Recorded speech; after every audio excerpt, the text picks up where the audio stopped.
Hello, everyone. Welcome to our first session of the day, a fireside chat.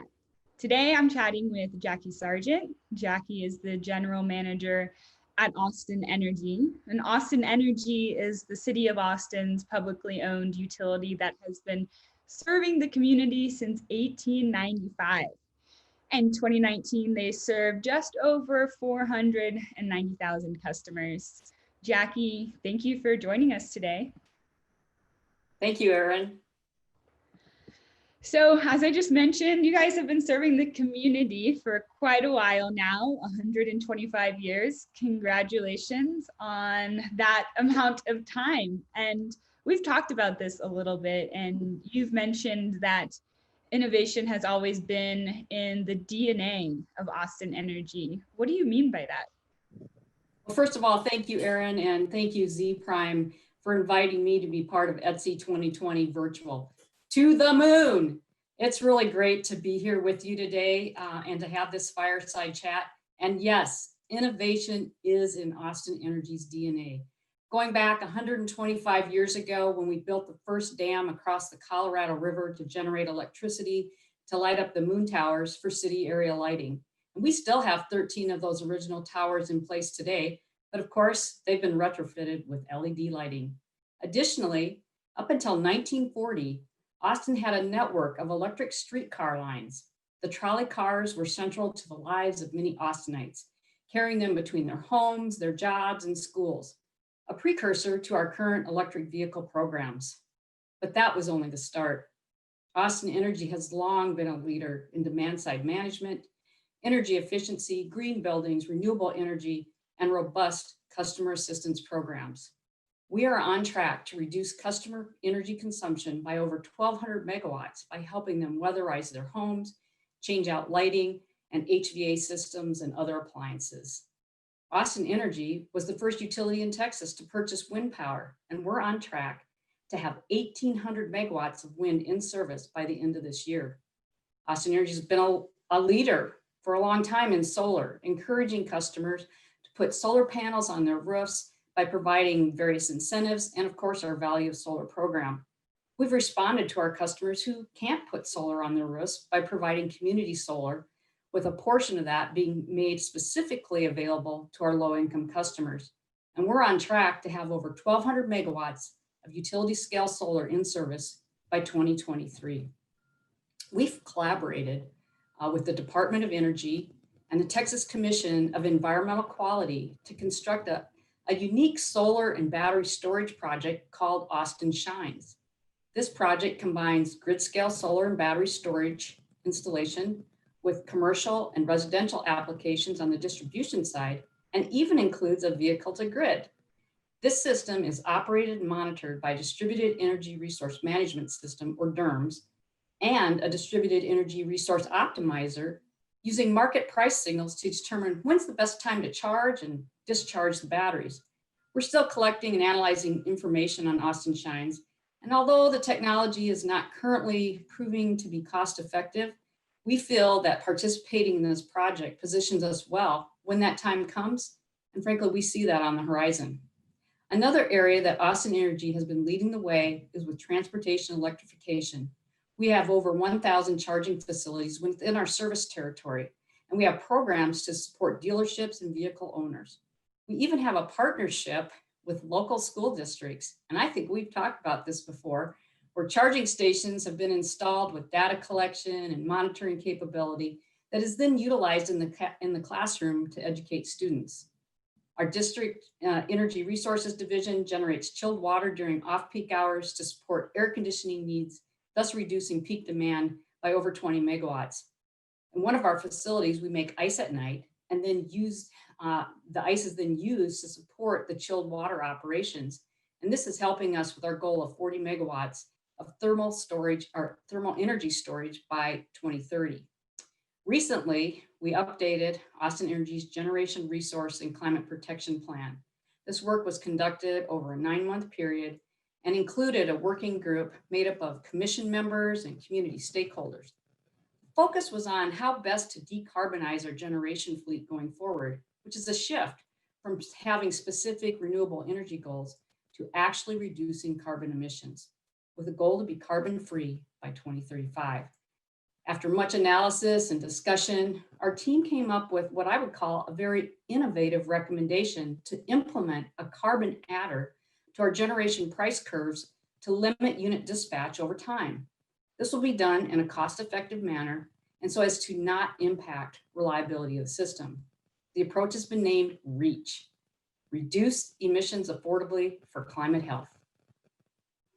Yes, we have talked about the EV for schools. We were at the launch together when you guys first put, I can't remember the name of the school, but when you first put in the chargers, and that was a really great experience. And we talked to some of the kids who were enrolling in the curriculum at the school to learn more about EV charging. So it was a very innovative program in how to get younger people interested in transportation electrification. So your role in the community as a utility has changed. I mean, you just talked about all of these innovative programs, all of these different things that you're doing. Can you just maybe speak to how that role has changed since you started serving the community, but maybe even over in a shorter time frame over the last 5 years, how your utility's role in the community has changed? Well, I would say definitely Austin Energy's role in the community has evolved over time. We're not simply just an electric utility provider. We are also a service provider and a community partner. For example, I mentioned earlier that Austin Energy has a very robust customer assistance program. So in addition to providing utility bill discounts, we actually have case managers on our team who reach out to connect customers with a full host of wraparound services that are provided by 56 community partners.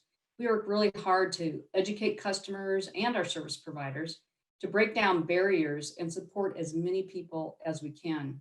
You know, in our planning processes are collaborative. They include stakeholder engagement, and we also include other city departments in those processes.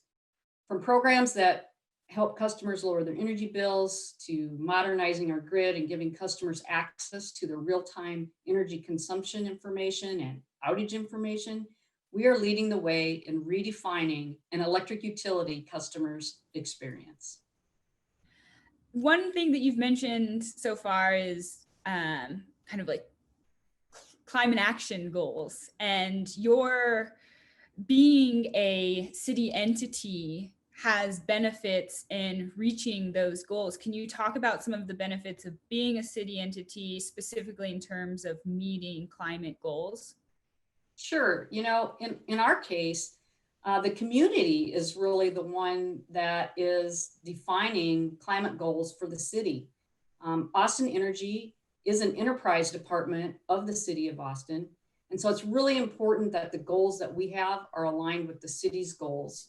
And then because we're able to work collaboratively with other city departments, we can help ensure that goals are met in a cost-effective manner and done in a way that better serves the broader community. And what are some of the biggest areas to tackle with the climate equity plan? You mentioned transportation electrification and what Austin Energy does. I'm guessing that's one of the big areas. So can you talk more about that and maybe some of the other big areas to tackle that Austin Energy is focusing on? Well, Erin, the city recently updated its community climate plan and renamed it the Climate Equity Plan. So in addition to placing a priority on racial equity, the plan accelerates the already ambitious goals that were established back in 2015. The new plan sets total net carbon emissions reductions to 2040 from the previous 2050 target. So actually moving that up 10 years.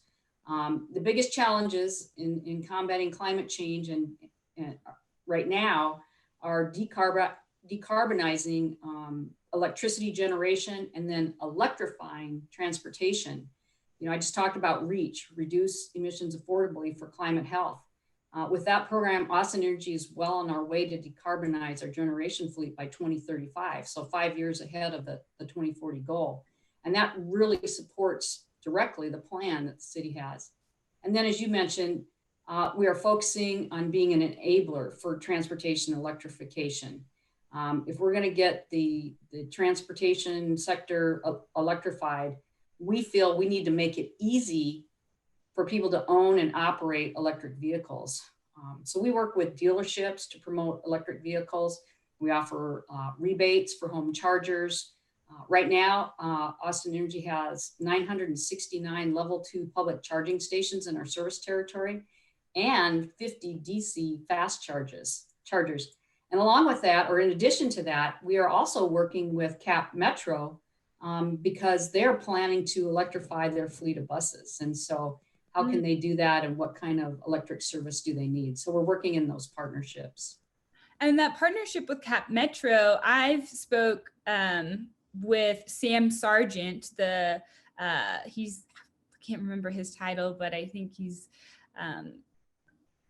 leading some of those projects, and we've talked about electrifying the fleets with the Proterra buses. I know that there are 4 in service right now and maybe some more coming. So we've looked into that. Z-Prime has looked into that initiative, and it's really exciting because I remember him saying that one of the big focuses is to make sure that everybody in the community feels like they can take advantage of these services, making more routes, making sure that the buses go more places, more times, to really increase ridership on those electric buses. So that's a really innovative program going on with Cap Metro that it sounds like you guys are working very closely with them on that.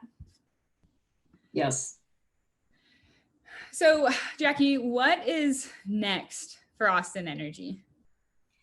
Well, Austin Energy's vision statement reads, powering a cleaner, brighter future with customer-driven, community-focused solutions. So we will continue to strive toward that vision.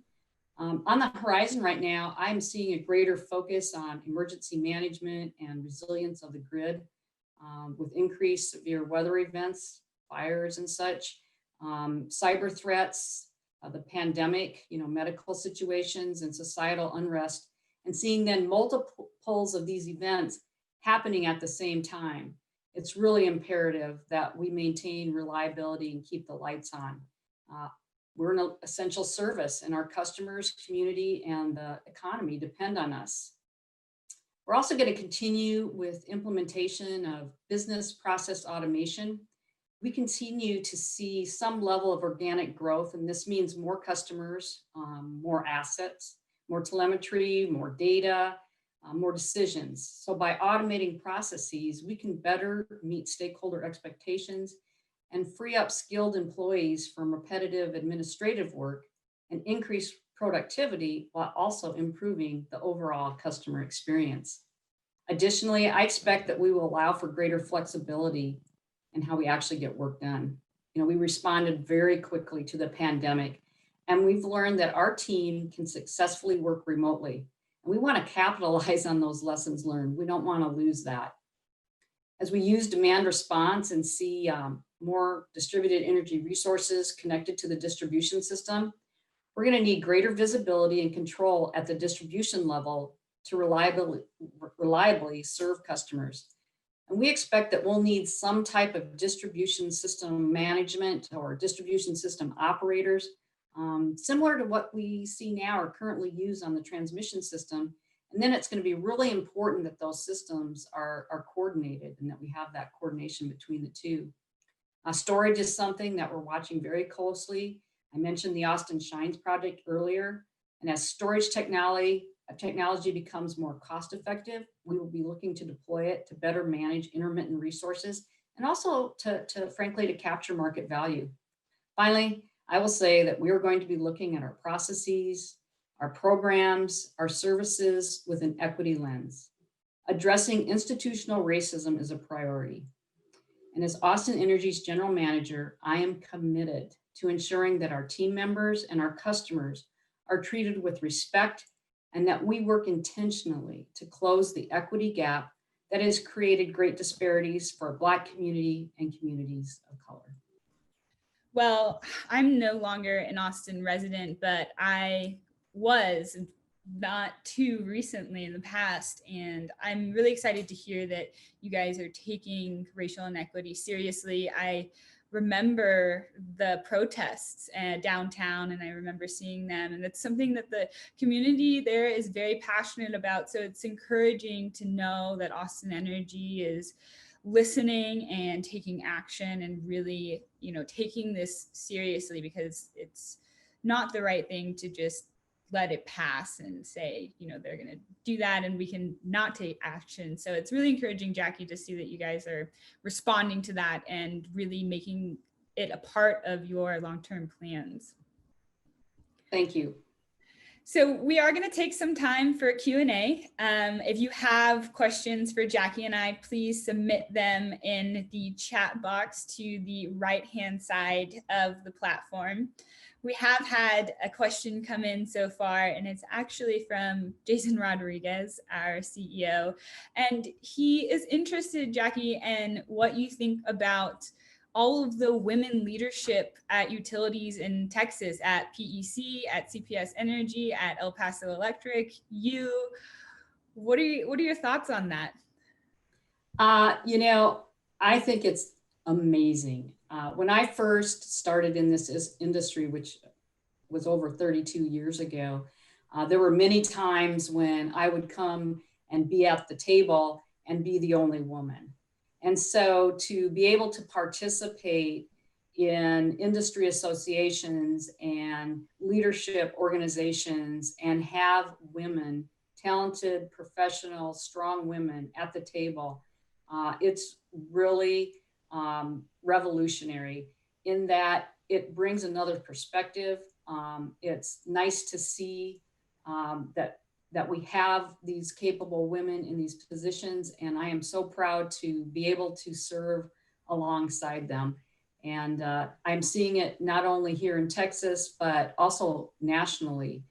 Austin Energy belongs to the large Public Power Council, and we have a number of women CEOs now that are at the table, and it's really refreshing.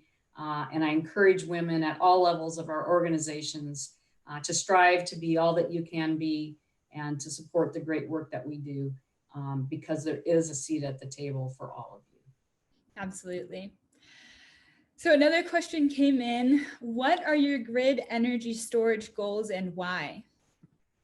We have some thermal energy storage goals, 40 megawatts. A lot of that we will reach with our chilled water business, where we are making the ice in the off-peak hours. And it's basically helps us to manage our peak load by shifting that production to off-peak hours.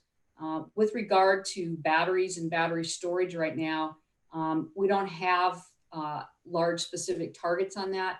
But what we do is we continue to scan the market. We regularly go out with RFPs to get proposals for projects. They could be solar, could be wind, could be some combination of solar and battery, or wind and battery, or just batteries. And we're monitoring that.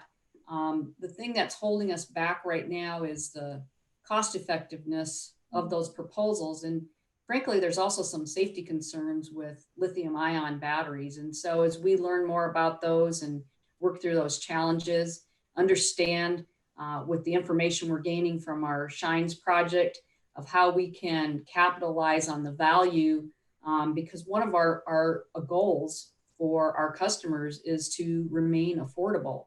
And so we have to be careful about where we're making those investments. There's a lot going on in the storage space. California has some mandates. Others are looking at storage. We're seeing storage installations coming into the ERCOT grid. And so as those things evolve, we'll be well positioned to capitalize on them at the time when it makes the most sense for our customers. And what is the status of the Austin Shines project? How long has it been going on? Is it close to wrapping up? What's the status? I don't think it's really going to wrap up because it's like a live lab that we have, right? So we don't want it to go away. So I wouldn't say that it's going to wrap up. We're going to continue to learn from it. We're going to continue to modify it. We're going to continue to evaluate it. But really, it's been up and running just since earlier this year, where we've really had all the systems operating together. And so we're in that data collection. There is a report that's out there. If you look on the Austin Energy website and look for the Austin Shines project, you will find a report that was submitted to the Department of Energy on the early findings. But we will continue to use that project as a test platform and learn, everything that we can about the technologies, the integration. And the really great thing about that project is that you have the grid scale application, you have the commercial applications, you have the residential, and then we do have the actual vehicle to grid application. So you have a number of different pieces. And then with this DERMS, the Distributed Energy Resource Management System, we're able to see how all of that plays together. And then with the overlay of the optimizer, we can really get information about the market. Now, fortunately, we didn't have any significant blowouts in the ERCOT market this summer. That's good for customers, especially right now. We're in this pandemic. Mm-hmm. And as the market becomes more volatile and there is more potential exposure to price excursions from whatever events that may occur, that's, I think, when you're going to see the value of those resources. And we're just not seeing that right now, which is a good thing for customers. We had one of your engineers from that project, I believe Anna Pop, was on another panel talking more in depth about the research and work that's being done on Austin Shine. So if you guys didn't get a chance to catch that panel and want to learn more about Shines, then go ahead and watch the playback. And it would be great if somebody from the Z Prime team or Austin Energy that's watching, if you could link to that report in the chat so people have a chance to check that out. Jackie, can you talk about electric drive and what Austin Energy's vision was for creating that portion in the city and what you were expecting to accomplish or hoping to accomplish with electric drive? Well, really highlighting electric vehicles, and we use that as a place to showcase electric vehicles. People, when they have the opportunity to drive an electric vehicle, they're fast, they're fun, they're quiet, they really enjoy that experience. So it was about creating an experience, highlighting in the heart of the city by the previous Seahome power plant, the Austin power plant, right there in Seahome. A great place to be showcasing electric vehicles. We have the kiosk there that's powered by solar, where you can charge your phone, and then we have the charging stations. But it is a great place to really showcase electric vehicles and educate the public, give dealerships an opportunity to showcase their vehicles and what they have. And then it's also about learning, right? Educating people, making people aware of the benefits of electric vehicles. And yeah, it's a lot of fun. If you haven't been down to electric drive, you should. You should. I've actually charged my phone at those outlets many a time on my way to and from the Central Library, which is just right next door. It's a really great space. I miss it. Can you talk about what you're seeing with momentum, EV momentum in Texas? So we are seeing the adoption of electric vehicles continuing to grow. Austin, probably more so than maybe other locations. And we expect that it's going to continue. There's interest at the PUC and the legislature to ensure that electric vehicles can be adopted in our state. There's also, some concerns. It's an oil and gas state and has been for a long time. So how do you manage those two conflicting interests? But people see the value in electric vehicles. And I think as we see more fleets electrify, as we see people and businesses like Amazon really concerned about the environment and wanting to do the right thing, those applications are going to take off. And then along with what Cap Metro is planning to do. So I think it's just going to continue to evolve.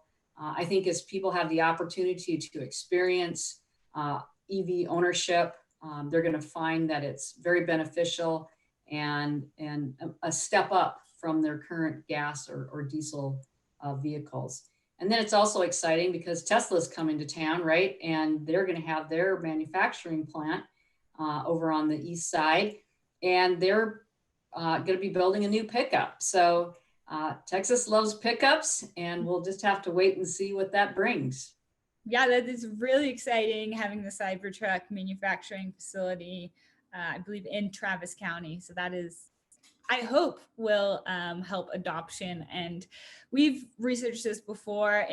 My colleague Aaron Otan and I drove a Tesla Model 3 across Texas on a road trip. And we asked a lot of Texans, especially out in West Texas, those oil and gas towns, what is keeping you from buying an EV? And honestly, one of the biggest answers was there's not a truck, like there's not a pickup truck. Like I need my pickup truck for utility purposes, all the things that I do. So I think that electric pickup trucks, aside from the Cybertruck, I know Ford F-150 is coming on the market. A lot of other makers and models are coming on the market. I think that will do great things for the Texas EV market. Okay, so we have time for one more question, and it's buried in a few comments. Does Austin Energy embrace fuel cells as a path towards electrification and carbon neutrality? Well, I'm not sure what you mean by embrace. If you mean right now, is that something that we see as an option on our plate? No, because again, it's not cost effective. Will it be over time? I mean, it's one of those innovative technologies that we're going to continue to monitor and take the pulse on. And if the applications become more commercially viable, we will certainly look at those. We went out on the Shines project and really did an expansive test where we have that broad range of case studies that we're looking at with that to find the value propositions. And if there's an opportunity to do something like that with fuel cells, Austin Energy will be well positioned to take advantage of that and to do the case studies and to find how best to deploy those. We have to balance all of these things that we're doing with affordability. Because if we can't maintain that for our customers, it's going to create additional disparities, and that's going to be something that we just can't compromise on. So we have to manage all of those things, maintain that affordability. Doesn't mean we have to have the lowest rates, but we have to have rates that our customers can afford.